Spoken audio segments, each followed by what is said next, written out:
How to get new features on Messenger. That's what I will show you in this video. But before we begin, make sure to subscribe to the channel and ring the bell to get notified whenever a new video is posted. With that said, let's get started.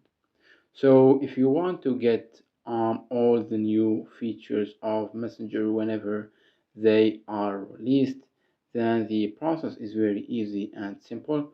All what you need to do is you need to update the Messenger app. So go ahead and open up your mobile app store or Play Store and search for Messenger.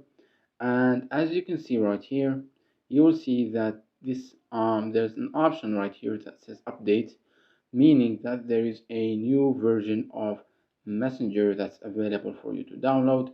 If you click on update, the new version will be downloaded to your phone and you will be running on the latest Messenger update, having all the new features that are recently released.